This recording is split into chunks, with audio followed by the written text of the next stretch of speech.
Hello everyone, welcome to today's webinar, e-commerce conversions from entry to checkout. Before we begin, we'll just go over some quick housekeeping rules. The presentation deck will be available to you after the webinar. Use the question pane with questions or comments in real time. If you have a question, feel free to type it in during the webinar and we'll answer it during the Q&A session. Make sure you stick around for the end of the webinar. We'll be giving away some custom landing page evaluations. See how you can qualify at the end. One of today's presenters is Chris Gower, co-founder and CEO of Widerfunnel. He's developed Widerfunnel's processes, including the lift model and the Kaizen. We've been able to get conversion rates of 10% to 750% for every multi-test client, and he speaks globally. Next month he'll be in New York, Las Vegas, and Santa Clara. And he has an upcoming book that'll be out in January titled You Should Test That, and you can sign up for a free chapter at youshouldtestthat.com. Without further ado, here's Chris Gower. Great, thanks Joseph. And I got one slide here to talk about who Widerfunnel is, just to introduce who we are. Some of you we may not have met before, and then I'll introduce our other distinguished speaker that I'm really happy to welcome to today. So Widerfunnel, all we do is conversion optimization. So just so you understand our perspective, I always get the question at the end as well, when we do testing with our clients, how does the design work? And so I just want to cover that up front. We do everything from creating a conversion strategy to design and copywriting and the full service testing and results analysis. Landing page optimization is part of that, and web analytics and unbiased AdWords audits as well to help maximize conversion rates. So that's really who we are. Most importantly, the results, as Joseph said, knock on wood that so far every client on a retainer basis has had a significant conversion rate lift, which we're very happy with. So that's enough about Widerfunnel and who we are. I'd like to introduce our special speaker today, Linda Bustos, who's Director of E-commerce Research at Elastic Path. Now, you probably know Linda. She's the world's, as far as I know, the world's top blogger on e-commerce topics. Got a great blog at Get Elastic. She works with large companies to improve their conversion rates and has had articles all over the world, all kinds of publications, and so we're really pleased to have her joining us on today's webinar. Thank you, Chris.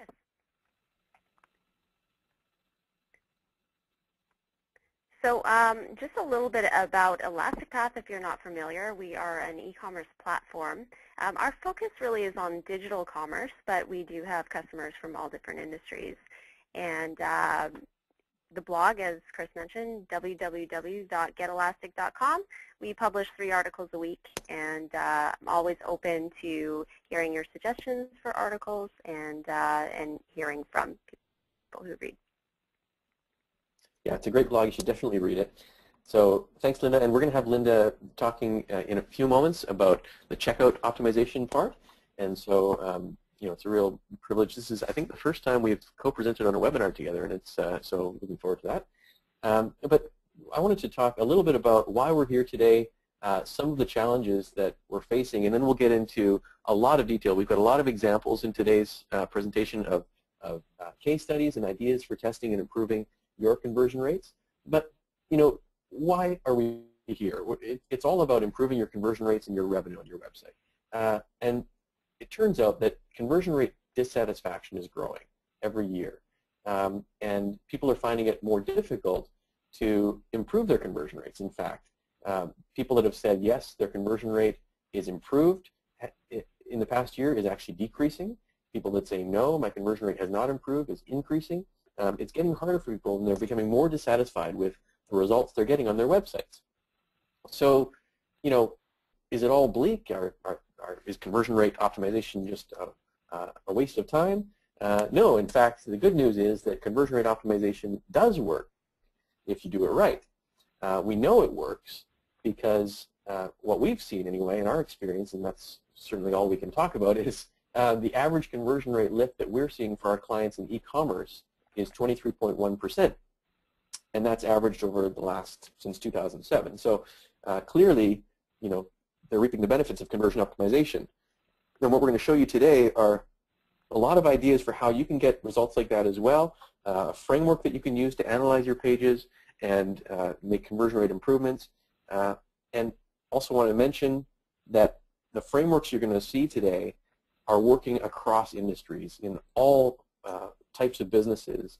And what we're finding, in fact, is that the work that we're doing in B2B, B2C, e-commerce, and lead generation all over the place is actually cross-pollinating ideas. And in fact, there are ideas from lead gen that are being tested in e-commerce that's actually providing some new perspectives that most e-commerce companies are not doing. And you'll see some examples of that today. So look out for things that, maybe ideas that you might not have seen on a typical e-commerce site, but are actually showing conversion rate lift. So what I want to start with, to make sure we're all on the same page to understand how we want to approach conversion optimization, is to correct some misconceptions. And then we'll get into some more examples and frameworks.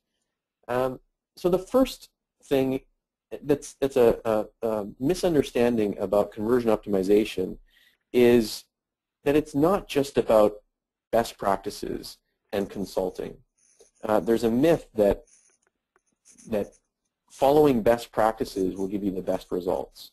And it turns out that that's not the case. In fact, there are a lot of people, a lot of consultants, very willing to take your money and give you advice on best practices and what your website should look like and how you should be improving your conversion rate, and it hasn't been tested at all. And when you think about it, conversion optimization testing, A/B split testing, has been around for a long time in the offline world, but online, it's only been the last few years that we've really had the tools and the ability to do this for a wide variety of sites. And our best practices advice, well, a lot of consultants' best practices advice are really based on gut feeling and principles that have not been tested. And so you want to make sure that you're following advice of things that have actually been tested with controlled testing and proper methods that we've seen work. And I want to give some examples here. I can point you to blog posts that will tell you that a green button works best on a website. You should always use a green button. And they may have tested that at one point, and that may be true for one website. But I can also point you to another blog post that said red beats green every time. And there's a lot of talk about button testing and button color and which buttons you should use on your website. Well, I can point you to another blog post that says you should always use an orange button. Well, they can't all be true, right? And so these types of pieces of advice are really based on siloed learning, or if they've been tested at all. The truth of the matter, and I'll show you a slide here of typical buttons that we see win, and what you'll see is that the variety is much more important than any similarities, because in fact, what matters more is the context, the environment that the button's in, your website, your color scheme, your look and feel. I'll give you an example. The one at the bottom, see there's a click here to start now button. It's a pink button. Well, that was actually an animated pink button with glitters and stars and sparklers, and it was a flash button. Well, for most of your businesses, I would never recommend even testing a button like that. But for that particular audience, it was targeting 13-year-old girls. It was a perfect button. It worked amazingly well. And so the particular tactics depend on the context, and that's what I want to try and get across to you today. There's another myth of conversion optimization that has been prevalent, especially in the past few years. People are starting to understand that multivariate testing is not equal to conversion optimization. There's a lot more to conversion optimization than just multivariate testing. And there's a false promise of a lot of technology vendors that you can put any weak ideas into a multivariate testing tool and it'll come up with brilliant results. The fact of the matter is that's not the case. In fact, multivariate testing often leads to simply bloated tests where you've got dozens and dozens of variations that take months to achieve any type of result, and really have wasted time and wasted, more importantly, your traffic. That's really the goal on your website. And so it actually is more important than, as Avinash says, you should spend 10% on tools and 90% on people.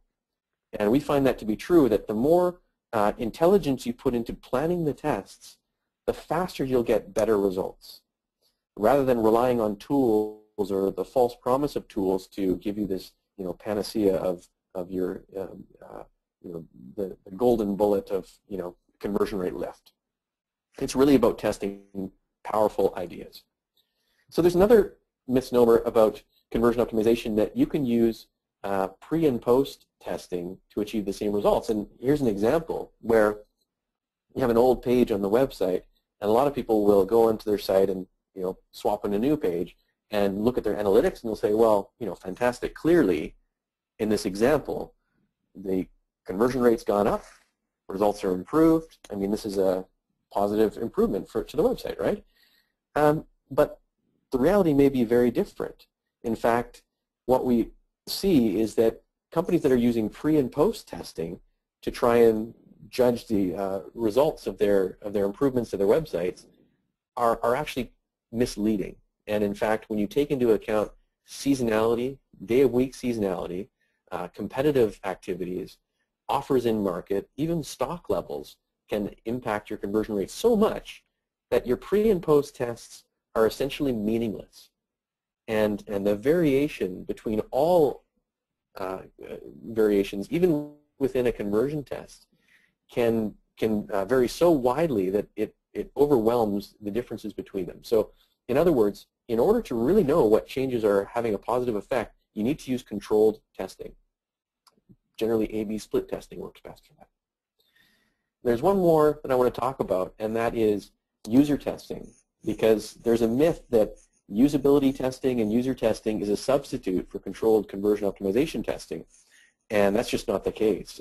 User testing can be very important and helpful for generating hypotheses, but there are effects that are well known to minimize the direct applicability of user testing. There's the Hawthorne effect, where you can't help but have influenced results by asking people to take an action. There's the observer bias that's unavoidable, and people just don't tell you exactly how they're really going to act when you ask them a question. So, user testing can generate some good ideas, but they have to be tested in the end with quantitative methods. So we've talked about some myths and problems with the general conception of conversion optimization, and what I want to talk about is what is real conversion optimization. Then we'll get into some specific examples. We believe real conversion optimization is the intersection of three things. Number one is persuasion marketing, where the conversion strategist understands how to motivate people to act, how to present the value proposition in such a way that it's compelling, and it gives people that internal motivation to take the action. And that's part of the equation, and the marketers will often really focus on that area. But there's another part of it, that's the experience design, where you facilitate that action. Once a person has the motivation, you need to provide a great experience that is a joy to use and allows them to use that motivation and to transact in your website. And a lot of usability people will get hung up on that area and think that's the only part of conversion optimization, but it's only a piece of the puzzle. Okay, so that's one of the pieces. And then the third method is the scientific method. That's the third component of conversion optimization. That's just as critical, to have the rigorous process to test the ideas in the other two components. That's where conversion optimization sits, at that intersection. So let's think about how this relates to your website. What we're going to talk about today are the three areas within your website. There's, first of all, the landing pages, which is the top end of the funnel, the persuasional end. And then the informational side is where the visitor has enough, they've been convinced of the relevance of your presentation, of your products and offering, and you've created a persuasive motivation and a momentum to go through the website. And your interior pages are your informational pages. And then at the bottom end, you've got the transactional side. Those are your conversion pages. Those are your shopping cart funnels. And that's where we're going to start today. And we've got Linda, and I'm so happy to have Linda on the call today to talk about the shopping cart problem of shopping cart abandonment and some ideas for how you can improve that. So go ahead, Linda, and we'll talk about shopping cart abandonment. Thank you, Chris. Well, one of the most frequently asked questions that I get is always surrounding shopping cart abandonment. Like, what should my rate be? What's my rate in the industry? What should be the target? Well, if you want to know average abandonment rates across the board, even there's a big range depending on what study you're looking at. What really matters is what is your abandonment rate today and what's your goal to change your own number.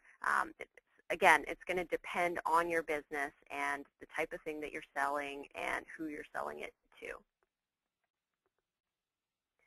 So we're often quick to look at only on-page factors that we can change, like Chris was talking about, those stereotypical quick wins like changing button colors or reducing the number of steps in a checkout.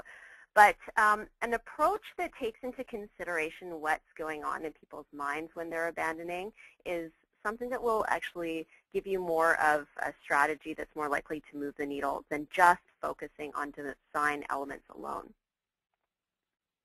So while this is a slightly oldish study by Forrester on the reasons why people are abandoning shopping carts, we can expect the numbers to be possibly slightly different today, but the point is I want to focus on the top reasons that are given are all uncontrollable factors from a business standpoint. So if you just want to throw those up, all 5 of them at once there. As you can see here, these are all things that are going on inside a person's mind, and you might argue that shipping and handling costs might be under your control on a strategic level if you choose to offer free shipping on absolutely everything with no conditions. But most businesses do have to have a mix of shipping in some cases, possibly just for your international customers or for certain products. Really what I want to emphasize here is that these are things that you want to optimize messaging for and possibly design that that deals with these fears and uncertainties and doubts in people's minds. And on the next slide here, we're going to see the next 5 most popular reasons. These are all the process and the web design and usability, things that are directly under your control. And what's interesting is these are quite a bit lower in priority than what was happening in the person's mind in terms of whether they were ready to buy, what they felt about the price, the shipping costs, and their desire to comparison shop. Okay, so before we look at the individual things that you can optimize for, one thing that I've observed is that people endure very bad processes in order to get something that they really want. So for example, nobody's going to have the patience to wait in a lineup like this at a grocery store or at a bank. But perhaps for Voodoo Donuts or maybe for an iPhone 5, they will. So some of the companies that I've worked with, you get to look at their checkout process and you go, wow, this is shooting ducks in a barrel. There's so many obvious things that we can fix, and we expect quite a big lift from just by changing these obvious things. But the thing is that some products, if you've got a strong enough value proposition, if people want your products bad enough, and if there's not enough compelling reason to go to somebody else, people will put up with a lot more, they'll put up with the longer checkout forms. They will work hard to get what you have and be a lot more patient with your website. So value props are the overarching in any type of, whether it's landing page or checkout optimization or anything, value propositions are always the first thing that you should concentrate on. And this can be at 2 different levels. It can be for the individual product itself, especially if these are your own exclusive products that you're offering. If you're selling things that are widely available, you'll definitely want to emphasize also your business value propositions, why somebody should choose buying from you rather than taking the time to shop around and see what other options are out there. And that is really something that you need to communicate even before somebody hits the site, so in your email campaigns and in your pay-per-click campaigns. But here's an example of Zappos. I mean, Zappos is probably the most famous for its unique and unmatchable value propositions, like their ridiculous 365-day return policy. And in this case, it was a 4-year return policy because of the leap year. And word of mouth has really spread that Zappos does these things that other shoe stores and local shoe stores can't do for you. But what they do is they carry that messaging right through the cart, and that's great. But as you can see here, a lot of this message kind of fades into the background design, into the areas that are common for banner blindness. So one of the things that you can do to really re-emphasize and reinforce your value propositions is to move them into the user's eye path. So here in the white space, that is where the concentration of attention is going to be when somebody is ready to check out or evaluating whether they're ready to check out.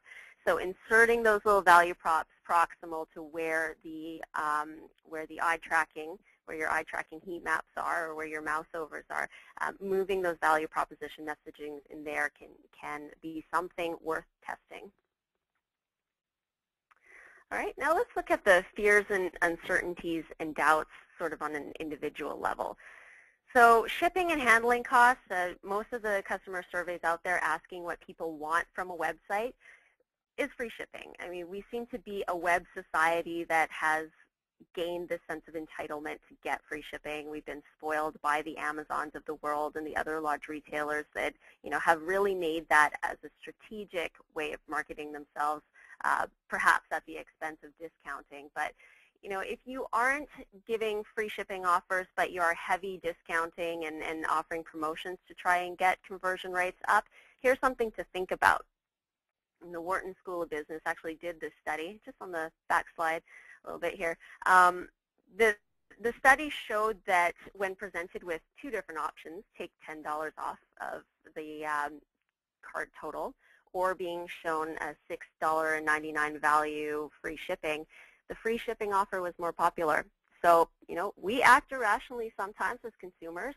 So sometimes you need to take a step back from the on-page optimization and look at some of your business strategies and see maybe, some changing or adjusting some of your promotional strategies might actually be more profitable in the long run. Okay, and so another way that you can do this, if you do have the luxury of offering something like free shipping every day of the year, like Macy's does, reinforcing it, once again, proximal to where somebody's attention is when they're evaluating, continuing through the checkout is a really great way to just, help push someone through if they otherwise might be considering,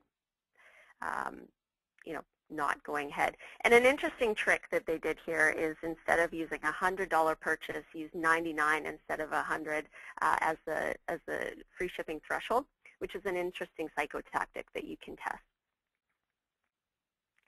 And another approach to do this is actually to use what we call a carrot, and that's kind of a calculation or countdown until somebody reaches your free shipping threshold, whatever threshold you choose. And baking it right into that summary of charges is something that is guaranteed to get more attention than if you throw it up at the top of the page or off in a sidebar. So that's worth testing as well. Another thing that you might want to do when actually analyzing your shopping cart abandon rate is actually bucketing into the different cart total segments. So this is CY does a lot of abandoned cart research across their user base, their remarketing email platform.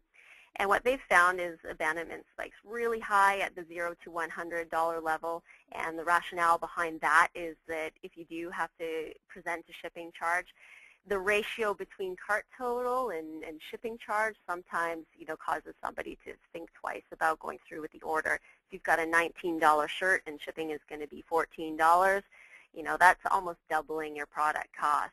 Of course, there are incentives to kind of get free shipping when you pay more money.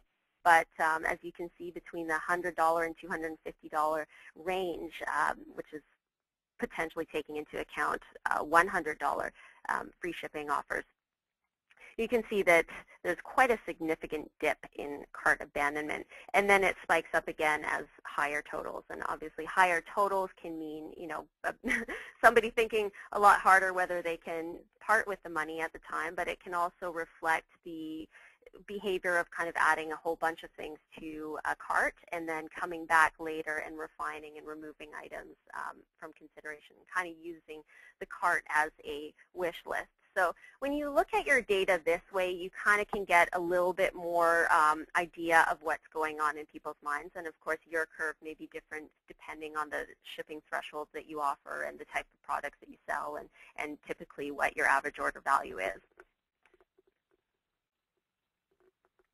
All right, now when people are not ready to purchase the product, there is little that you can do to actually push them over the cliff and convince them to act today. There are things of urgency that you can include on the page, but you know, if people are using your cart in that way as a bookmarking method, usually creating a wish list requires creating an account first or logging in. So just throwing something into the cart and leaving it and coming back a week later or 3 days or 4 days later is something that, again, we're conditioned to do because a lot of sites use those persistent carts, and it works usually. Some sites do wipe out their cookies, and you find yourself in a situation of having to go through the process of adding things again. So it's a really good customer service feature to keep items in the cart for 14 days, 30 days, 2 years, as in Amazon's case. It's a great idea to offer that. It can save you especially high dollar sales. If somebody has many things in the cart, it's a lot more frustrating to start from the beginning, and someone might not go through the effort to do that. So, so offering this is great, and if you want to go the extra mile and actually show the customer how long you'll hold it for, that's great. But the point is to make it easy for somebody to come back and pick up where they left off, because it's not uncommon for someone to not convert on the exact same day that they created their cart. Okay, now another method of creating urgency here is actually to emphasize today and now. So if there are discounts on the products in the cart, creating a little bit of insecurity that the sale might be there tomorrow is never a bad thing. So you saved $119 today. Check out now before these deals expire. Go ahead and test something like this, especially if your business is discount-oriented or very competitive, like electronics. Some industries this won't work for at all. But if you're in an industry where your customers are price sensitive and where deals are happening all the time, this can be very effective. And another way to create urgency is to count down your stock level. Showing that there's only 2 left is another way to make somebody, you know, make their decision a little bit quicker. Okay. Comparison shopping. Living in the world of the internet with all of these coupon sites and competitors just a click away and a Google search away, this is a real concern. And people who comparison shop, this is sort of an entrenched behavior. Some people are generally deal seekers and believe that there's always a better deal out there. So how do you curb this behavior? Well, of course, it comes back to value propositions. If you've done an amazing job at the strategic level of coming up with value propositions and your marketing team has done that, then it's easier for your optimization team to really romance your business and the products throughout the purchase process. Other than that, what you can do is, next slide. Other than that, what you can do is use some of those techniques of urgency and what I'll show you on the next slide, actually. When product price is higher than I was willing to pay is often when people are triggered to go start shopping around or to, as an alternative, look for coupons for your website. So this is a common site to see this big blaring enter promo code box, right? Type something in here. Usability studies have proven that when there are open fields, we have a tendency to try and fill them in with something. So having a promo code box can actually act as a reminder for someone that you've got promo codes out there somewhere. And then off to the search engine they go to find something like Retail Me Not. And these affiliate sites can nip your profitability in a bunch of different ways. So number one, you're going to be paying a commission to the affiliate when they really didn't refer the sale. And if the affiliate has really good search engine optimization like Retail Me Not has, the more sales that they're driving for you that they didn't actually, should be getting credit for, the higher the tier of payout you're giving them. So maybe a 6% commission now becomes a 20% commission. Not to mention that you're also giving a discount off your product, and you are now training that customer to never pay full price again. and to use your pay-per-click and to use your email campaigns and to use your social campaigns, end up here and then just go and find a coupon. So how do you curb this? There's a couple ways.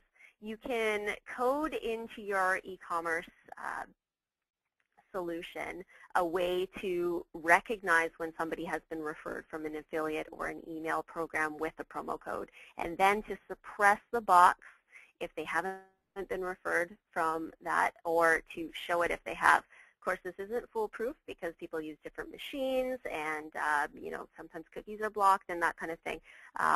But it is a method that many retailers use to actually retain their profitability. And even if conversion rate goes down and sales may go down, if your profitability is going up, that's a good thing. Now, another way that you can use is Be Smart, like Office Max. They changed the wording. So instead of calling it a coupon, they call it a promotional code. And already that starts setting in someone's mind that, hey, maybe it's not something that I can find on the web. It's not a coupon. A promo code is usually something that you get personally or shared with you. So adding this little clip here, how do I get these? Once you mouse over it, well, sign up for Office Max emails. Give us a little something of yourself, and then we'll make sure that you're in the loop on these discounts as they come up. And that could be a smarter strategy for you. Another way to do it, a little design trick, is to keep it there, but just don't make it as prominent as an open field.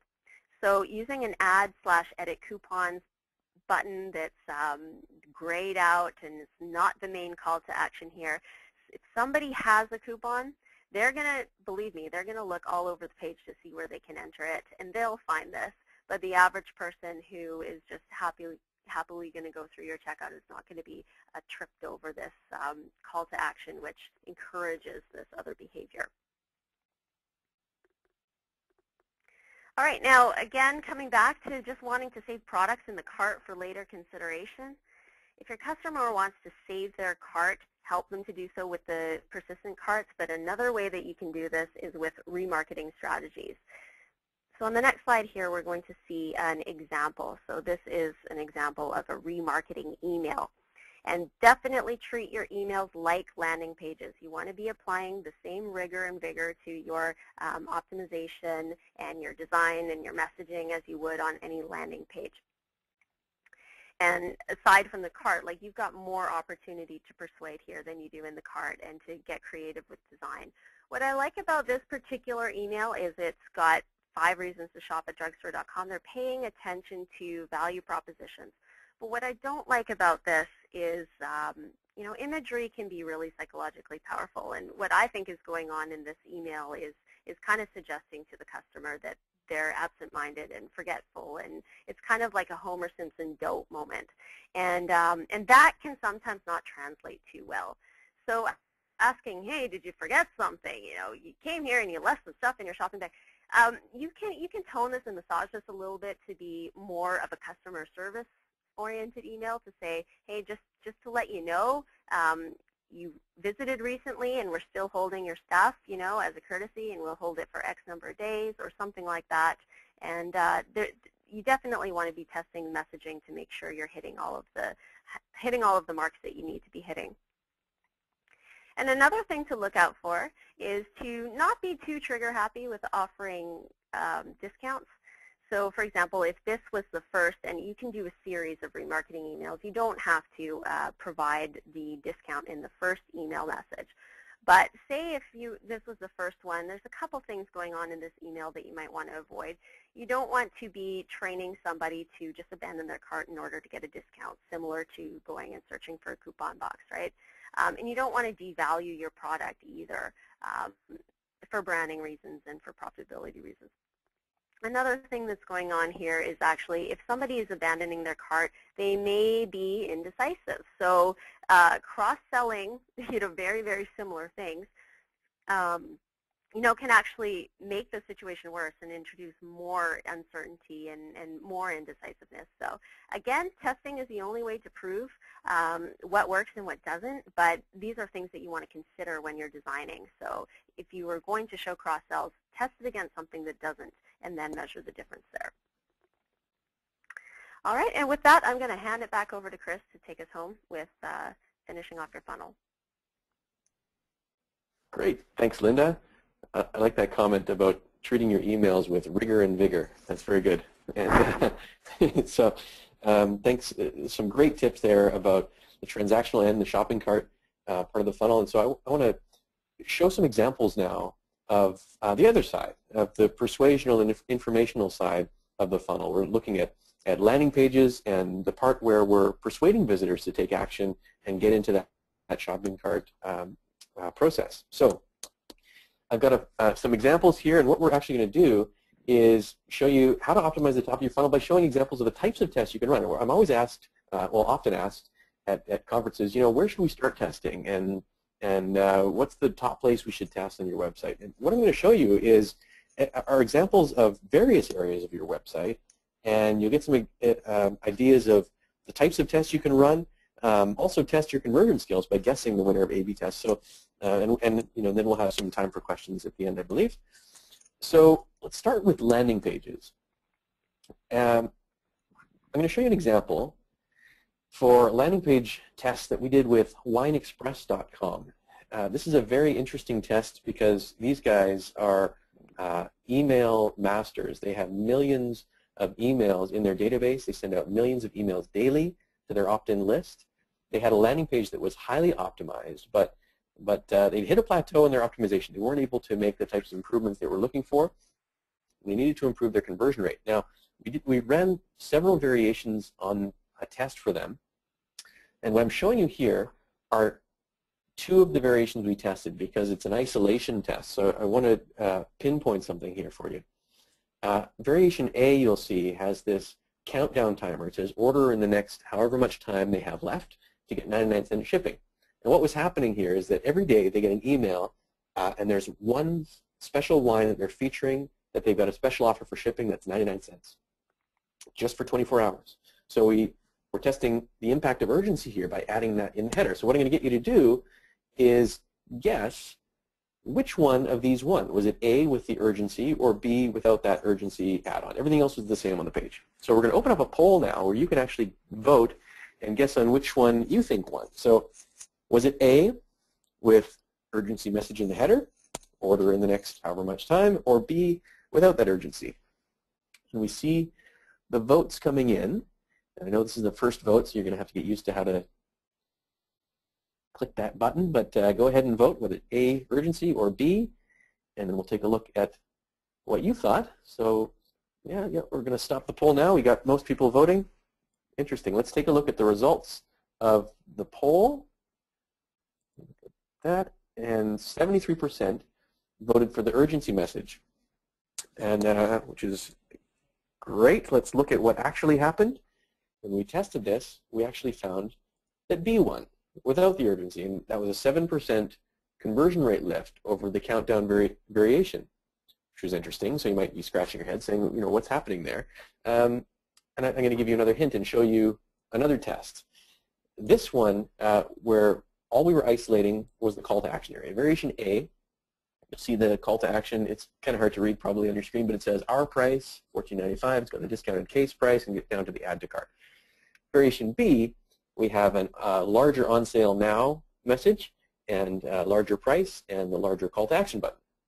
So pulling out your knowledge of conversion optimization, which one won? Let's open up a poll. Was it A with a smaller text and smaller call to action, or B with the larger on sale now, larger price, and the larger add to cart button? Go ahead and vote. A for smaller call to action, B for larger button and price and on sale now message. Okay, let's close down that vote. That should be an easy one to guess, right? Let's take a look at the results. 85% of you, wow, that's probably one of the most decisive votes we've ever had. 85% believe that B won. Okay, let's take a look at what actually happened. Well, turns out A won. A had a 5% conversion rate lift. And not only that, okay, a 5% conversion rate lift, and actually a 41% increase in revenue per visitor over the original page. So what's happening here? This seems very odd. I mean, best practices should say, well, a countdown timer and a large call to action, a large price, and on sale message. I mean, how can that lose?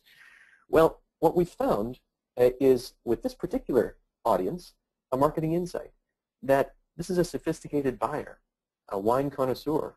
And in fact, what we found is that marketing messages or things that feel like marketing actually end up turning them off, and they were less likely to buy than if we were to use a softer sell. And in fact, what we found is that this video on the page was a lot lower on the control page. It was down below the fold. And the more we emphasized that video, which was the sommelier's tasting notes, giving his wine recommendations, the more they sold, and the more cases they sold, and their average order value increased dramatically. And this is the type of testing that we're now aiming for with advanced conversion optimization. We're moving beyond just the tips and tricks and best practices, but into understanding the audience and how your particular audience is probably very different than another audience out there that some other best practices have been based on. That's important to understand. So that's landing page. Of course, landing pages we all know are very important. What I want to show you now is an example of a product detail page, and these are critical. Some of the biggest lifts that we get are on product detail pages.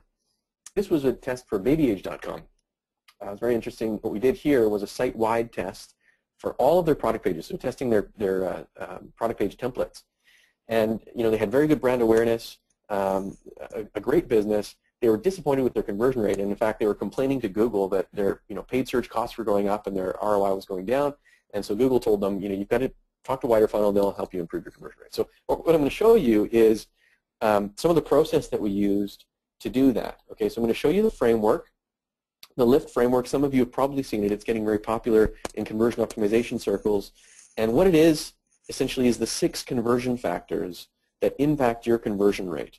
And this is just a high-level view. I'm not going to go into a lot of detail here, but you can use this today to evaluate your website and create hypotheses for making improvements.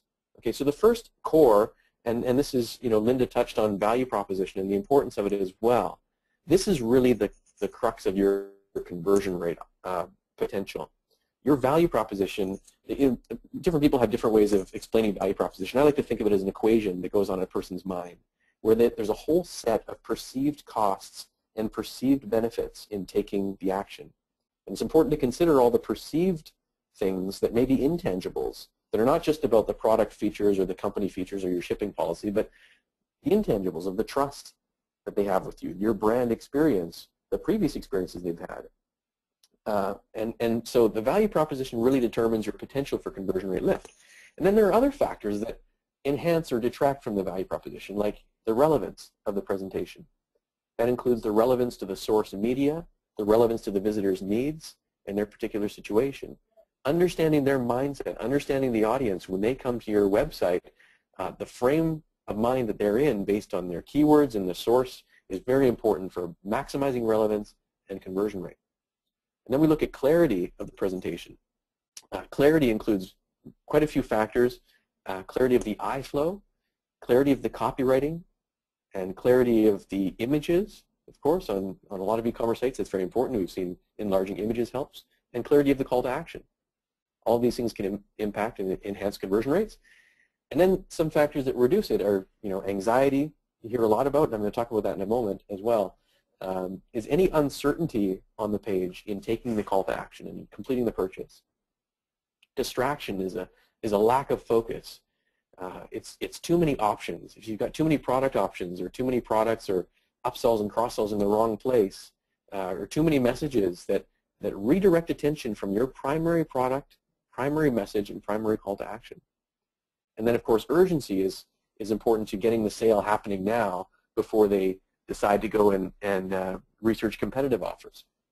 So what we do here, and I'm going to show you this example for babyage, is putting ourselves in the mind of the visitor. You want to put yourself in their mind frame to evaluate the page and develop hypotheses that can actually solve conversion problems rather than just randomly testing, different button colors, for example. So this was the control page that babyage brought to us, and this was their site-wide template for the product pages. So running through the process of evaluating conversion barriers based on the LIFT model, we saw the value proposition here. As Linda mentioned, the free shipping is often more compelling than than $9.99 flat rate shipping and can be irrationally more compelling. Distraction, where you've got clicking on and showing all categories, actually open up a new page, distracting and taking them off the page. Some relevance here, the scrolling products, cross-sells, taking the most prominent position on the page. Clarity of the design doesn't imply a sale price. Some blue text on the page is confused with links. Shipping links opens a new tab, a new page in a new tab, which is a significant distraction. Reviews are more prominent than the features of the product. Cross-selling, again, causing distraction. The features hidden in the description tab at the bottom. And the shipping tab doesn't include the shipping price. Now, you might be thinking, after seeing all these things, wow, how can they make all these mistakes? Well, this is a very successful business, and they've done a lot of things well in their business. And every business has these blind spots. And so, of course, when you come at it from the perspective of the visitor, thinking about their experience, you can often identify these things, especially taking a fresh view of the page. So then the next step is to take the lift points, these are weaknesses of the page, and turn them into strengths. So for example, if the relevance, there's a relevance factor that the scrolling products take the most prominent position, a strength and a hypothesis is that moving the product recommendation box below the fold will improve sales. And so we do this for all of the lift points and then prioritize, and this is really the art of the strategist, is deciding which hypotheses do we cluster together into test variations and which ones do we isolate to really get those marketing insights. And that's the process of creating variations that can be tested to actually improve conversion problems. Now here are two variations that we tested for baby age on the product pages. And I'm showing you these two, again, because it's in isolation, and I'm highlighting some of these. Often we'll do dramatic redesigns, and sometimes we'll, and often we'll also, I should say, have isolations included in the tests. And this one, really the only change was that the right and left columns were swapped. So you've got the product image on the left and the sale price and the add to cart call to action on the right on variation A. On variation B, it's swapped. So the question is, which one had the highest sales? So we're going to open up polls again, and you can vote whether it was variation A. So go ahead and open that poll. Variation A is product image on the left, call to action on the right. Variation B is call to action on the left and product image on the right. So go ahead and put your vote in there. Did you have the variation A, product image on the left, variation B, product image on the right? So we see most people have voted. That's good. And we'll stop that and take a look at the results. So 65% believe that having the product image on the left and the price on the right is the best for conversion rate lift. Now imagine yourself. We'll take a look at what happened. Sitting in front of in your boardroom, and your digital agency, of course, comes in, and they've got their new website design proposal for you. They present your concepts, and here are the concepts for your product page design, and you got to choose which one is going to go live on your site. Well, there are several ways to decide which one should go live, and a lot of people you've probably heard are using the HIPPO method, right? Are you familiar with the HIPPO method? It's the highest paid person's opinion, that's a well-known and common method for doing it. A lot of other companies, though, are using what I call the black turtleneck method, where the person in the boardroom who's wearing sunglasses in the boardroom and the black turtleneck, they point at the one they like the best, and that's the one that clearly should go live. But when you test, don't use those opinions. We ask customers, and it turns out that variation B had a 16% increase in sales just with this isolation alone. Now, again, you may be scratching your head, and that's not what the majority seem to think on this presentation. So what's happening here? And again, for this particular audience, it's a very different audience than the Wine Express audience. What we believe is happening, and this is where the results analysis is important, aiming for that why behind it, so that we can start building on these learnings and testing even more powerful things. This sale price now becomes very prominent on the page. It's directly within the eye flow from the logo and in that F pattern. And for this audience, it's a very price-sensitive audience. And in fact, a lot of their products at Baby Age are sale products, and we've increased the prominence of the sale price in that graphic design in this element. and that becomes a very prominent element of the page and in fact increase sales. So now we can start, they continue to build on this learning and test even more and improve the rest of the website based on that insight. Okay, so got a couple more quick examples to go through here. Category pages are prime opportunities for testing, and this is really the informational side where we're merchandising the product breadth and getting people into the right product for them. So this was spinlife.com, where they have an industry-leading website for wheelchairs and people movers, and they needed more e-commerce sales. So here were two variations where we had a tiled presentation of the product categories. So this was a category page where we had 7 tiles of the different product categories they could go into. And variation B, where there was a list view. So let's open up a poll again. Take a look at which one you think won. Was it a tiled view of the product categories or a list view with the product stacked? And I've got the votes coming in. So A is for tiled view, B is for a list view of the products. And so let's close that down and take a look. What you thought? 61% said list view. All right, so let's take a look at what happened. When we look at the actual controlled test results, the majority is right in this case. And actually the list view had a 16% increase in sales. So if you guessed the list view, give yourself a raise. You've just increased sales by 16%. And so what we're seeing here is that this eye flow of moving directly through the products is an improvement, but more importantly, the price comparisons by category allows people to scan more easily and also provides a column for best sellers. And so that list view in this case worked very well. Doesn't mean it always works the best, though. We've seen in some cases that are different scenarios where the tile view can work very well too. And in fact, one of the tests we did for eBay, we found a certain tile view for a landing page that worked amazingly well for their products. Okay, another one that I want to highlight here is persistent calls to action. This is often an overlooked area on websites. We call them PCTAs. I've sort of created that term. Didn't have a suitable term for it, but we're doing a lot of tests with these PCTAs on e-commerce and lead gen sites, in fact. And this is an example in JCPenney where there's a PCTA where you've got items in your cart, and this stays with you throughout your shopping experience. So I want to highlight one finding from a PCTA test that I thought was interesting. We're seeing a lot of advice that you should emphasize security badges. If you have a McAfee symbol or a hacker safe or various other security badges, you should put that as prominently as possible. And I've heard conversion consultants say you're paying for these things, so you might as well plaster them everywhere. Put them as on your header. Put them by your calls to action. Well, so we've actually tested this and found that overemphasis on security can actually create anxiety. In fact, in this test, it reduced sales by adding this McAfee secure in that persistent call to action area.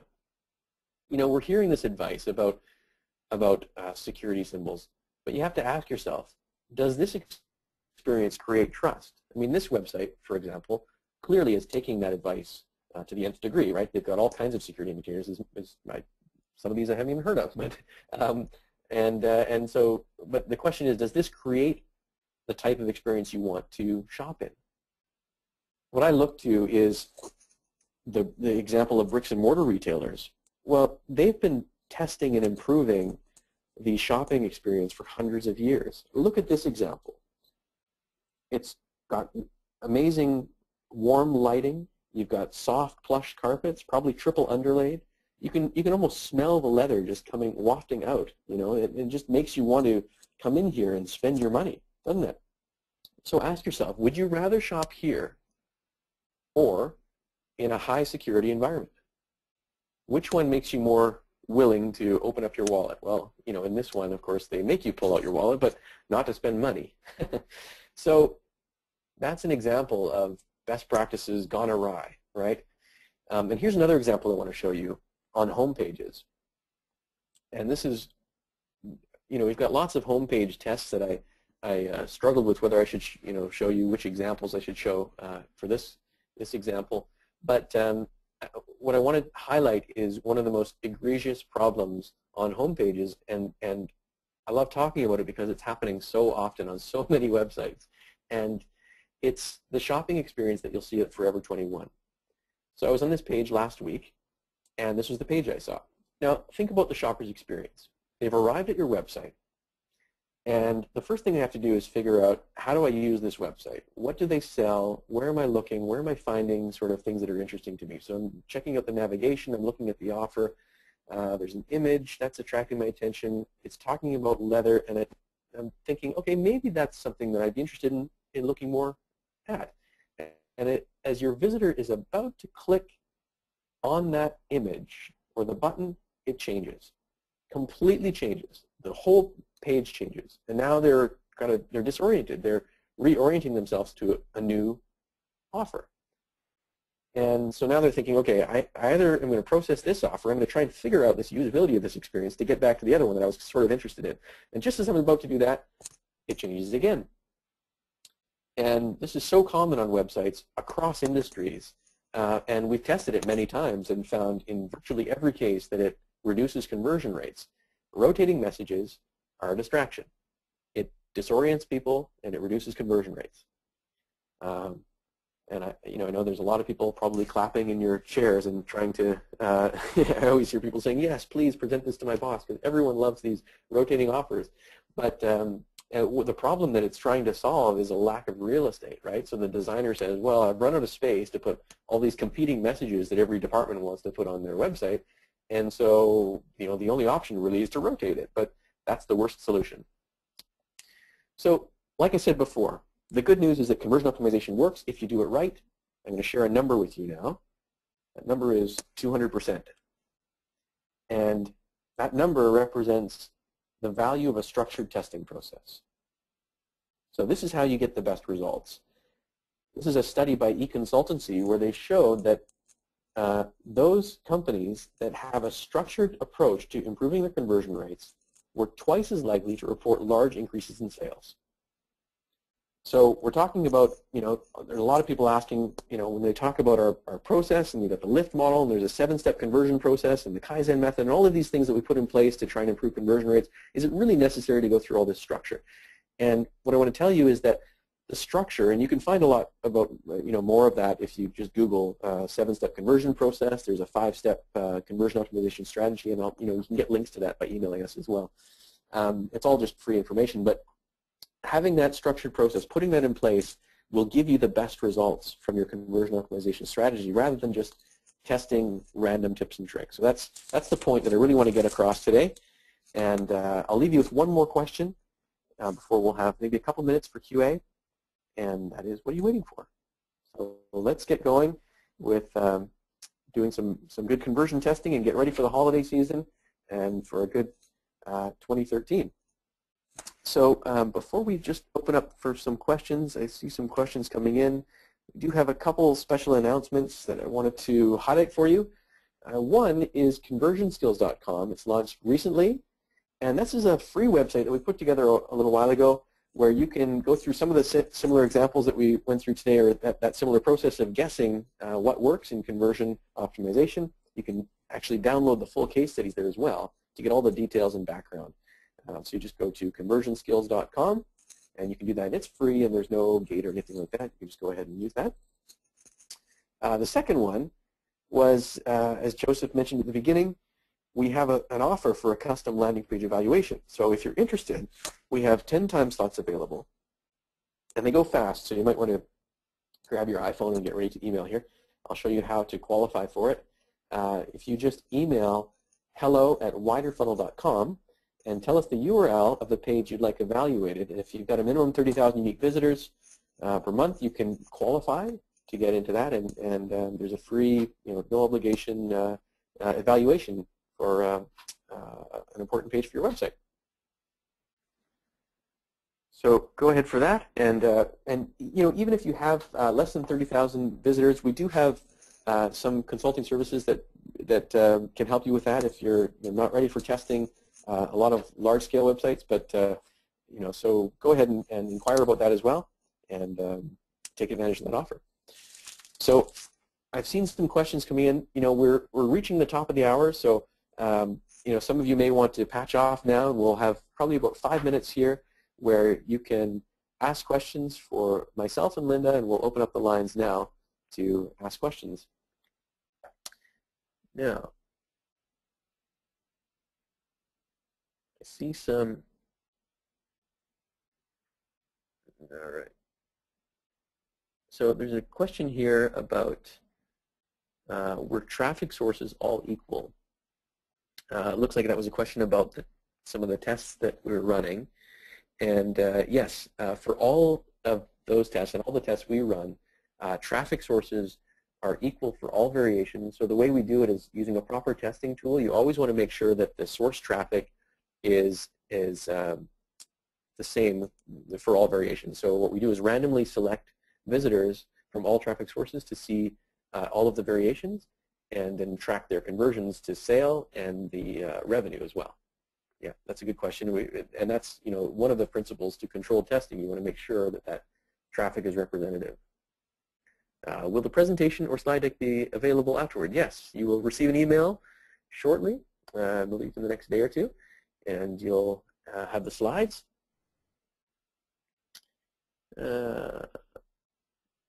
Okay, question regarding the child seat page. Was just one product tested or all products? It was all products.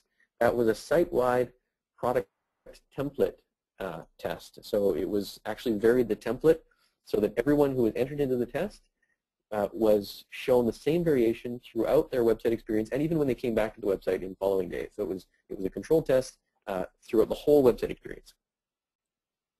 And question here about, this is about rotating offers. If the box does not rotate on its own, only when a user clicks on the arrow, do you still feel it's distracting? So that was a question from Jamie. Yeah, good question. And you're right. User-initiated rotating offers don't have the same impact on in terms of distraction, and so that can actually work very well. Now, the problem with that is if it's on a home page, you shouldn't expect that most people will actually see the other offers, right? So that's the downside of that. It works especially well on product detail pages where you want them to rotate through if they're interested in seeing more detail. But in terms of offers, it'll have the flip side, downside of only showing really the one that's most prominent. And we can show more details, on a separate call. But we've tested a lot of different alternatives to the types of homepage design that works much better. Very uncommon, but we found ones that work really well. Another comment here, creepy cat from Tim. Right, thanks Tim. You're right, a little bit of a creepy cat, and I thought it was a unique photo. All right. Question here for Linda. This is from Daniel. Does the conversion rates that Linda showed, are they also valid for e-commerce sites from Latin America? So I don't know. Well, yeah, that range from 55 to 72 was taken from about 20 different studies, all kind of, I took the low number and the high number. So depending on if I went down into the individual studies and saw if I don't think they would be Latin America specific. I would expect, I don't know what to expect from Latin America. I mean, e-commerce behavior is different there, right? There's different options. There's different payment options. There's different. I haven't looked into Latin America specifically. Yeah, good. Yeah, it's a wide range that you showed anyway, as you said, from various studies, and like you said, there is a wide range reported depending on each industry and environment is different as well, right? Mm-hmm. And there's a question here that Linda, you might have a comment on as well. What are the most important KPIs to track and evaluate to evaluate the conversion rate? Well, in my opinion, you want to go down to revenue first because you can manipulate conversion rate all you want. I mean, drop your price down 50%, conversion rates will go up, but you might be out of business too. So segmenting and making sure you know what kind of factors are kind of smoothing out your conversion rate across the board, what type of goals you might want to set by your most important segments. I mean, if you sell internationally but your core market is local, you might want to focus your efforts on that, and your KPIs will depend on those segments and always profitability. And I'm sure, Chris, you've got some input on that too. Yeah, no, that's a good point. Segmenting to look at variances is important. Certainly when we want to run tests, conversion rate, we'll look at conversion rate for statistical significance, but revenue is very important. The main metric that we'll look at is average revenue per visitor to really judge which variation is producing the best revenue. And then you also want to look at profitability, like you mentioned, Linda. Some products can have lower profit margins and maybe boosting your revenue. So if you can look at the profit margin contribution by variation, that's even more powerful. So the better analytics we have available, the better accuracy we can get in terms of actually maximizing profit.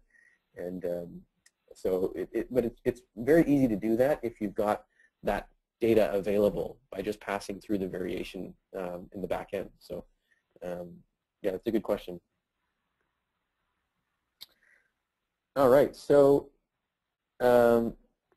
lots of A/B. Here's a question from James, and we'll close with this question. There's a lot more, and we just I want to respect time here as well, and we'll be able to answer more questions by email as well. So if you have other questions, go ahead and email hello@widerfunnel.com, or you can, I'm sure you can tweet to Linda as well, and the Twitter names are at the bottom of the screen there. But a question from James, lots of A/B testing tools available. What's the best way to evaluate them all? Linda, do you have any thoughts on that? Well, certainly there was a big game changer recently with Google changing its tool quite significantly.